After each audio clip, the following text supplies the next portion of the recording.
The Sodor Sturdy tower was being rebuilt. Mavis the quarry diesel engine was also busier than ever. The stone collected at that quarry was often traded for materials needed to reconstruct the tower. Every day she would pull the loads of stone down to the harbor for the ships to take away to the mainland. But this work was very tiresome, and it often required a few trips a day. So Sir Topham Hatt brought Duck to help out. So now, Mavis was shot at the quarry, while Duck would bring the loads of stone down to the harbor. But the freight cars were often heavy, even for Duck. He didn't even have time to rest. He always had to be on the move. The Fat Controller knew something had to be done, but he didn't know what.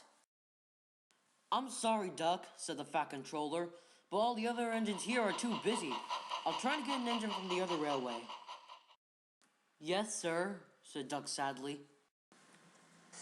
One day he was puffing back from Brentham Docks. On the way back, he was in need of a drink, so his driver drove him into the Nafford sidings. It was there he overheard Sir Topham Hatt talking. "Yes, sir, I know, but, well, you know I'm good for it. Come on, you know I am. But, come on, you don't have anyone else? But he's simply a troublemaker. He never gets any work done." "Uh-oh," thought Duck. "I hope that's not who I think it is." Unfortunately, it was. It was Diesel. "Mavis, Duck," said Sir Topham Hatt. "I'm sure you both know who Diesel is, and he has come back to help with the quarry work." "Oh, it's you," said Diesel. Duck glared. Diesel wasn't on good terms with many of the engines on the Sodor colony, but Duck was the worst. He hated Duck, and Duck hated him. What brings you back, Diesel?" "I'm here to help you guys out.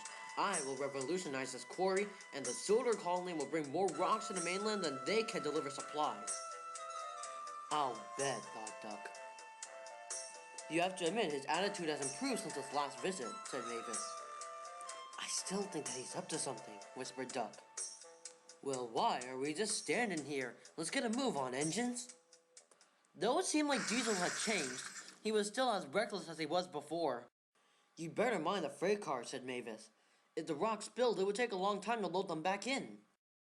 "I don't need you or your stupid advice," said Diesel. "Just keep it to yourself." "I was only trying to help," murmured Mavis.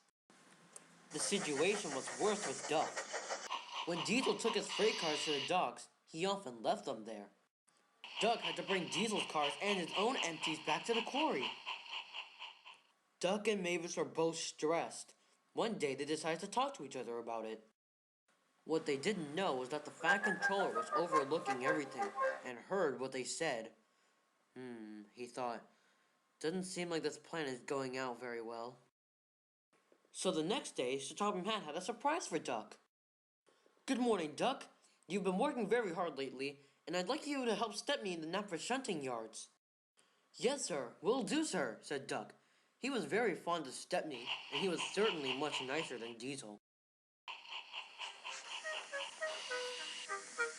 That day, Duck and Stepney worked together beautifully.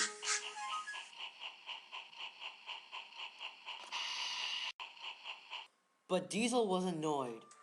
"What right does Duck have to go and then leave us to do his work?" he asked. "Duck just went to help Stepney at Nafford," replied Mavis. "Now show a wheel, Diesel. Sleigh cars don't pull themselves." Pondered Diesel. "This looks like a game for two."